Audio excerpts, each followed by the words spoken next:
Mi hermana intentó instalar gratis a su hija en mi apartamento, pero mi sobrina llegó sola y me reveló todo el plan que su madre había preparado. Tengo 35 años y llevo 4 alquilando un departamento de 2 dormitorios en un barrio decente, sin lujos y sin dramas. Uno de los cuartos es mi oficina. Ahí trabajo por las noches como freelance para complementar el sueldo de mi empleo de día. No es glamoroso, pero es mío. Me lo pago sola. Siempre fue así. Mi hermana Marina tiene 32. Vive a casi 3 horas de la ciudad, en un pueblo donde todos se conocen y las oportunidades llegan con retraso. Tiene una hija, Sofía, que acaba de cumplir 14. Marina quedó embarazada siendo muy joven y no terminó la secundaria. Desde entonces, en mi familia se activó una lógica que nunca se apagó del todo: ayudar a quien está más complicado, aunque eso signifique mirar menos al que se las arregla. Mis padres hicieron mucho por ella. Y no lo digo como reproche. Es un hecho. Le pagaron arreglos del auto varias veces, la ayudaron con la renta cuando se quedó sin trabajo, y cuidaron a Sofía siempre que hizo falta. Cuando Marina decía que no podía, alguien aparecía para cubrir el hueco. Yo me fui de casa a los 23. Conseguí mi primer trabajo estable, alquilé una habitación y aprendí rápido a no pedir favores. Me pagué la universidad, el transporte, la comida. No porque fuera más fuerte, sino porque era la única opción disponible. En mi familia, yo era la que podía. Nunca lo viví como una injusticia abierta. Más bien como una costumbre silenciosa. Si yo tenía un problema, se asumía que lo resolvería. Si Marina lo tenía, se convertía en un asunto familiar. Con los años, ese esquema se volvió automático. Nadie lo cuestionaba. Ni siquiera yo. Sofía creció en ese contexto. Es una buena chica, educada, curiosa, responsable para su edad. Vive con su madre en ese pueblo chico donde el futuro parece siempre un poco más estrecho. Yo la veo poco por la distancia, pero cuando hablamos, se nota que piensa mucho y observa más de lo que dice. En mi familia, el sacrificio siempre tuvo dirección. No era algo explícito, nadie lo decía en voz alta, pero estaba ahí: el que es más débil recibe más, el que es independiente, aguanta. Yo encajaba perfecto en ese último rol. La tía que trabaja mucho. La hija que no molesta. La que no necesita. Y cuando alguien pasa años siendo vista así, termina creyéndolo. Por eso, cuando mi hermana me escribió pidiendo mi ayuda para un proyecto escolar de Sofía, no lo dudé ni un segundo. No pensé en segundas intenciones. No pensé en límites. Pensé en lo de siempre: ayudar porque puedo. No era la primera vez que daba un paso adelante sin preguntar demasiado. En mi familia, eso nunca había tenido consecuencias visibles. Hasta ese momento. Lo que no entendía todavía es que las dinámicas que se repiten durante años no desaparecen solas. Solo esperan el escenario correcto para mostrarse completas. Y ese escenario, sin que yo lo supiera, ya estaba empezando a armarse. La entrevista empezó exactamente como debía empezar. Un domingo por la tarde. Videollamada puntual. Sofía sentada frente a la cámara con una hoja de cuaderno llena de preguntas escritas a mano. Eso ya me cayó bien. Me preguntó por mi formación, cómo había llegado a mi trabajo actual, cómo fue mi primer empleo de verdad. Le expliqué lo que pude sin aburrirla, tratando de ser clara pero realista. No quise venderle una versión idealizada de nada. Le hablé de horarios largos, de errores, de aprender sobre la marcha. La idea era ayudarla a sacar un buen proyecto. Y, si podía, mostrarle que el camino no era mágico, pero sí posible. Se suponía que iba a durar media hora. Pasamos la hora sin darnos cuenta. Hasta ahí, todo normal. Después las preguntas empezaron a cambiar de forma. No de golpe. De manera progresiva, casi elegante. Me preguntó en qué barrio vivía. Luego, qué tan grande era el departamento. Después, cómo era el edificio. ¿Tienes seguridad? ¿Hay cámaras? ¿Y el transporte público queda cerca? No me pareció raro.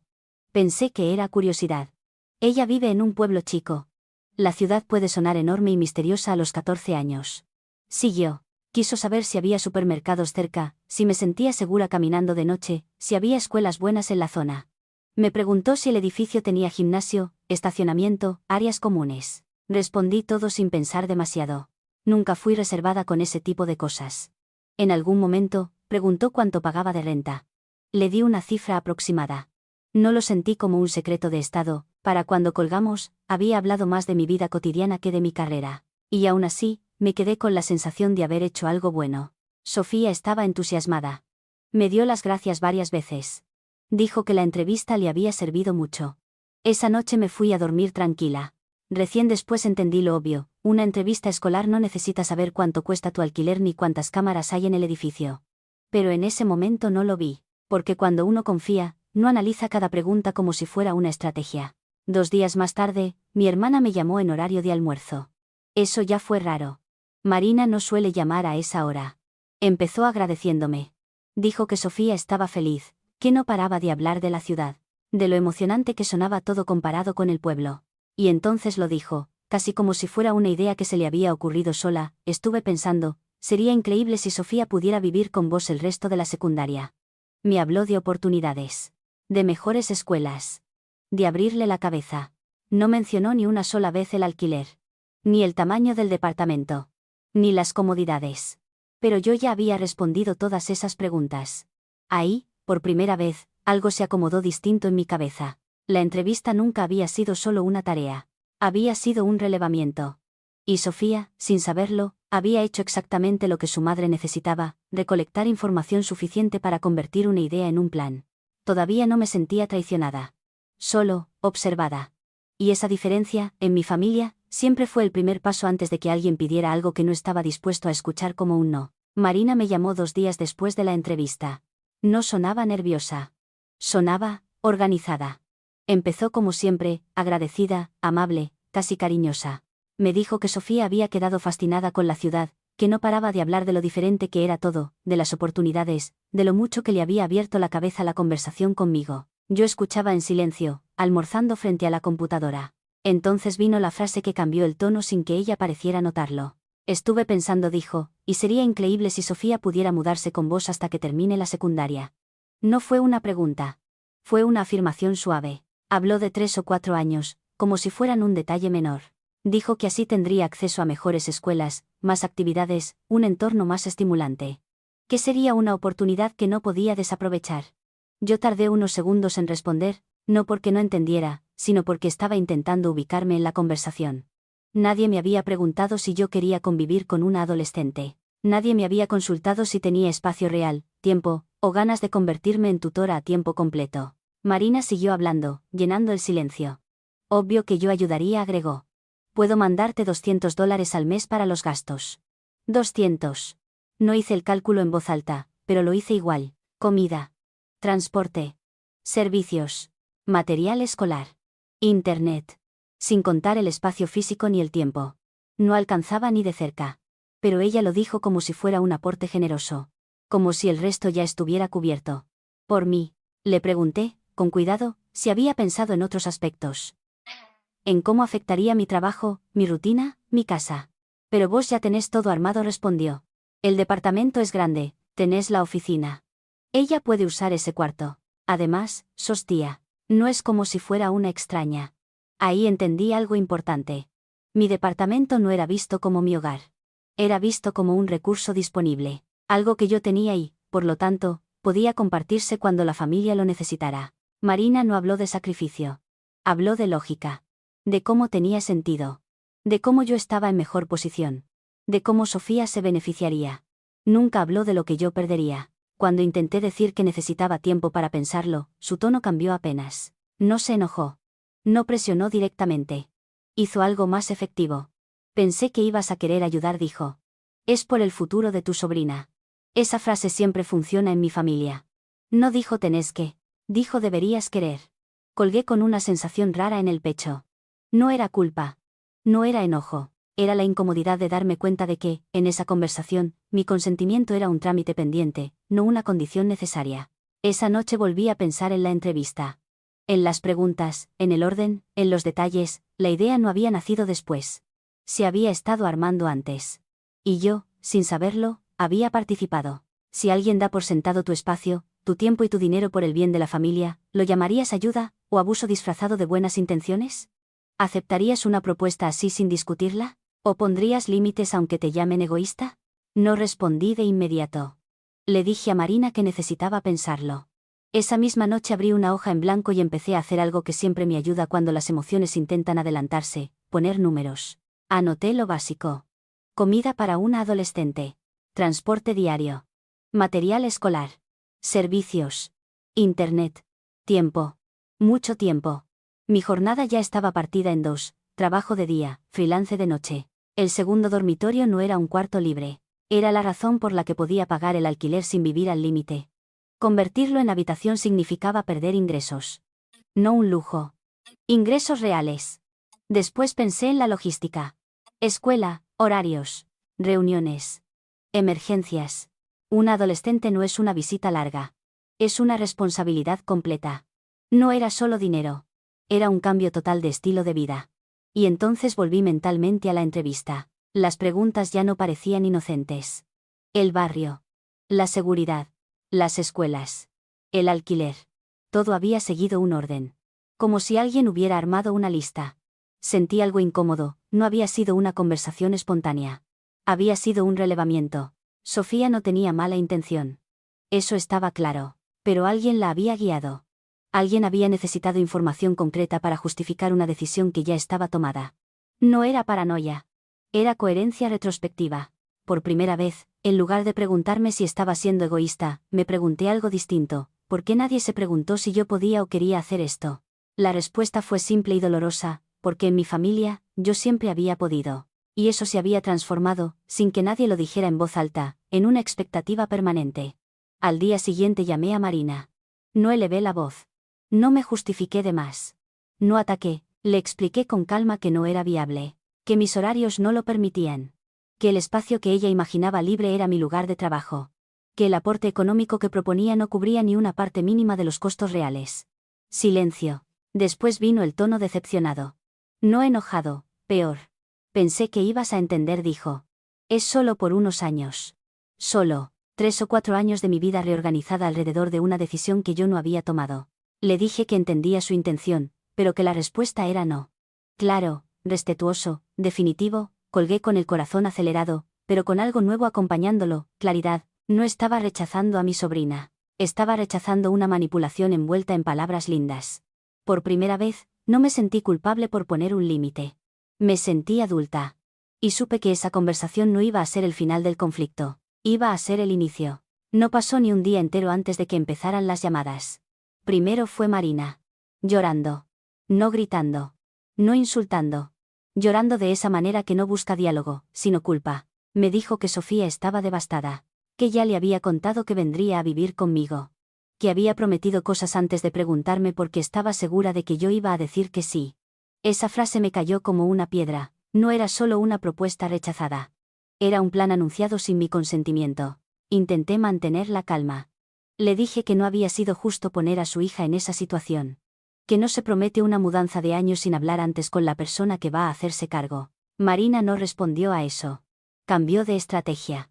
Nunca pensás en nadie más que en vos, dijo. Siempre fuiste así. Ahí apareció mi madre. No me llamó para preguntar cómo estaba. Me llamó para corregirme. Dijo que estaba siendo egoísta. Que la familia se ayuda. Que yo tenía posibilidades que otros no. ¿Qué te cuesta compartir un poco?, preguntó. Sos sola, no tenés hijos. Como si mi vida fuera un espacio en blanco esperando ser ocupado. Cuando intenté explicar mis horarios, mi trabajo, mi realidad, no escuchó.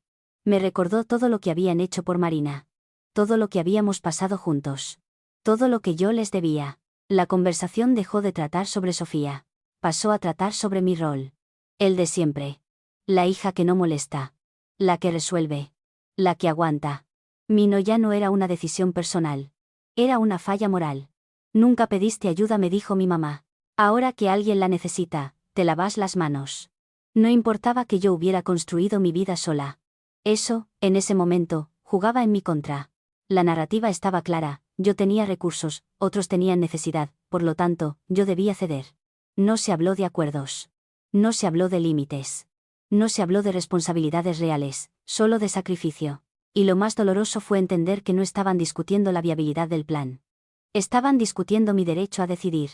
Convertir una elección personal en un juicio moral es una forma muy eficaz de manipulación. Porque no te deja espacio para pensar. Solo para defenderte. Colgué después de escuchar frases que ya conocía de memoria. Después no te quejes. La familia no se abandona. Uno hace lo que puede. Yo estaba haciendo lo que podía. Pero por primera vez, no era suficiente para quienes siempre habían esperado más. Ahí entendí algo que me dolió aceptar. Cuando tu familia se acostumbra a que siempre digas que sí, el día que decís que no te convierten en el problema. El sábado a la mañana tocaron el timbre a las 7:12. No estaba esperando a nadie. Todavía estaba en pijama, con el café recién hecho, cuando miré por la mirilla y vi a mi madre, y detrás de ella, a Sofía, con una mochila grande y una valija con ruedas. Ahí supe que ya no estaban pidiendo nada. Abrí la puerta con el estómago apretado. Buen día, dijo mi mamá, entrando sin esperar invitación. Ya lo decidimos. Va a quedarse con vos. Lo dijo así.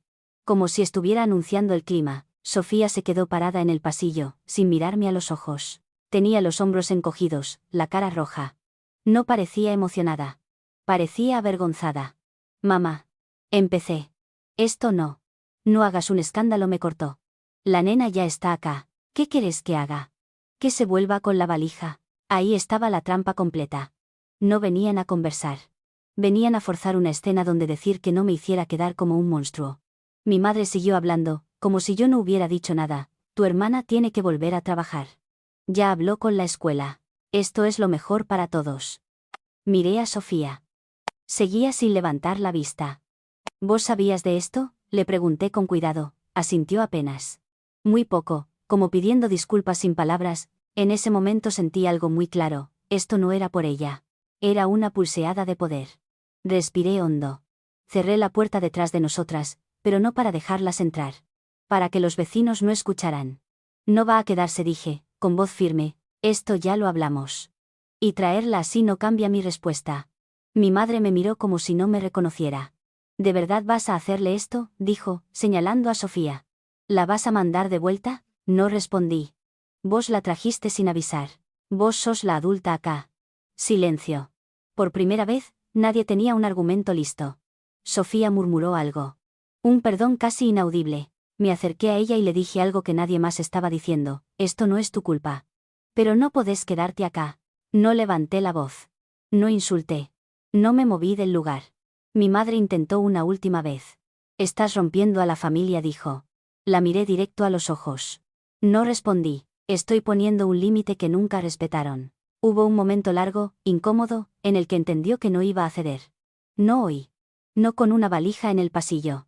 Se dio vuelta, tomó la manija de la valija y le hizo una seña a Sofía. Vamos. Antes de salir, Sofía me miró. No con enojo. Con alivio. Cerré la puerta despacio. Me apoyé contra ella y recién ahí sentí el temblor en las manos. No porque hubiera sido cruel.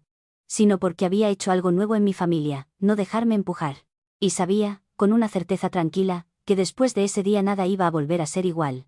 2 días después, recibí un mensaje de un número que no tenía agendado. Era la mamá de una compañera de Sofía. No nos conocíamos mucho. Un par de saludos en alguna fiesta escolar, nada más. Por eso me sorprendió que me escribiera directo. Me preguntó si podía llamarme. Dijo que era algo importante. Acepté. No dio vueltas. Me contó que Sofía había pasado la noche en su casa después del episodio del sábado. Que estaba nerviosa, callada, y que en un momento se había quebrado. No llorando fuerte, sino de esa forma contenida que tienen los chicos cuando sienten vergüenza por algo que no hicieron. Ahí salió todo. Sofía no había tenido la idea de mudarse. Ni siquiera quería hacerlo. Había sido presionada para hacer las preguntas en la entrevista. No como una orden directa, sino como una ayuda a mamá. Le habían dicho qué cosas averiguar, qué anotar, qué preguntar aunque le diera pudor. La entrevista no fue curiosidad. Fue tarea asignada. Después vino la parte que me heló la espalda. El plan nunca fue solo que Sofía viviera conmigo. La idea real era que Marina se mudara también, más adelante. Primero, la hija. Después, por un tiempo, la madre. Según lo que Sofía escuchó en casa, iban a empezar así. Unos meses, hasta que se acomodaran. Después verían. No era difícil imaginar el resto. La mamá de la amiga me lo dijo con cuidado, como si no quisiera exagerar, pero el mensaje era claro, no pensaban irse. Yo no era un apoyo temporal.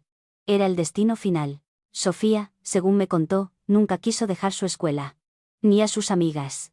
Ni el pueblo. Le daba miedo la ciudad. Le gustaba visitarla, pero no vivir ahí. Cada vez que intentaba decirlo, Marina le respondía que no entendía lo que le convenía. Escuchar eso me revolvió el estómago. No solo me habían intentado usar a mí. Habían usado a una adolescente como herramienta. La mamá de la amiga me dijo algo que no se me va a olvidar. Ella estaba aterrada de que la dejaran acá a la fuerza. Colgué la llamada y me quedé sentada en silencio largo rato. De pronto, todo tenía sentido. La insistencia. La urgencia. El intento de aparecer con valijas sin avisar. No estaban improvisando. Estaban ejecutando. La familia había cruzado una línea que ya no tenía que ver conmigo como hermana. Tenía que ver con control. Y con algo más oscuro, la idea de que, si presionaban lo suficiente, yo terminaría cediendo. Esa noche le escribí a Sofía un mensaje corto. Sin reproches. Sin detalles. Solo le dije que sabía que ella no había querido nada de esto. Que no estaba enojada con ella. Que hiciera lo que la hiciera sentir segura. Me respondió con un gracias y un corazón. Ahí entendí algo definitivo. Esto nunca fue una discusión familiar. Fue un intento de ocupación. Y si no hubiera dicho que no a tiempo, mi vida, mi casa y mi trabajo, habrían dejado de ser míos, sin que nadie me lo pidiera de verdad. La verdad no vino de mi familia. Vino de afuera. Y cuando alguien de afuera ve el abuso con tanta claridad, es porque adentro hace rato que dejó de ser invisible. La vi primero desde la ventana. Era una tarde gris, común, y yo estaba trabajando cuando alguien tocó el timbre. No esperaba visitas. Miré el reloj. Miré el portero eléctrico. Y ahí escuché su voz, baja, temblada: «Soy Sofía». Bajé de inmediato. Había viajado 4 horas en autobús, sola. Con una mochila liviana y los ojos hinchados de llorar. No traía valija esta vez. No traía planes. Solo traía miedo. Cuando entró al departamento, se quedó parada en la puerta como si no supiera si tenía permiso para avanzar. Le dije que se sentara. Le ofrecí agua. Le pregunté si estaba bien. Ahí se quebró. No lloró fuerte. Lloró con vergüenza. Me contó todo de una sola vez, como si tuviera miedo de que, si se detenía, no pudiera seguir. Su mamá la había presionado desde el principio. Le había dicho que tenía que ayudar.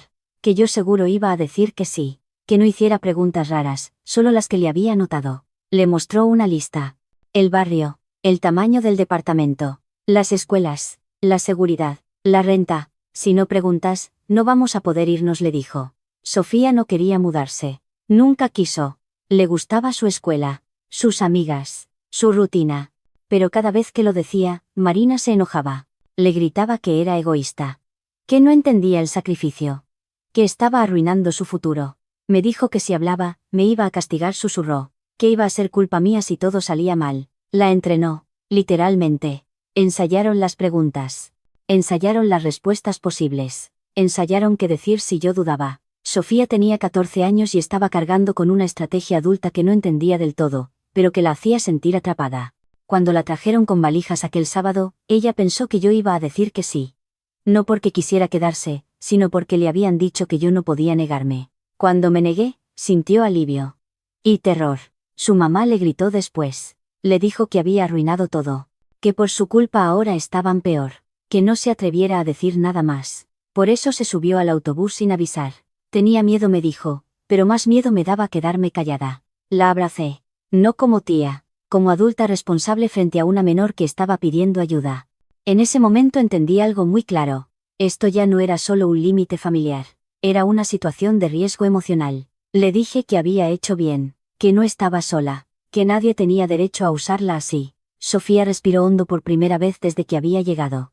Pensé que no me ibas a creer, dijo. Y ahí sentí una mezcla de tristeza y furia tranquila. Porque cuando una chica de 14 años cree que decir la verdad puede traerle castigo, el problema ya no es una mudanza fallida. Es el sistema entero que la estaba aplastando. Esa noche no volví a trabajar. Me quedé sentada, escuchándola hablar de cosas simples. De la escuela. De sus amigas. Y mientras la escuchaba, supe algo con certeza absoluta. Esta vez, no iba a mirar hacia otro lado. Esa misma noche llamé al padre de Sofía. No fue una llamada fácil.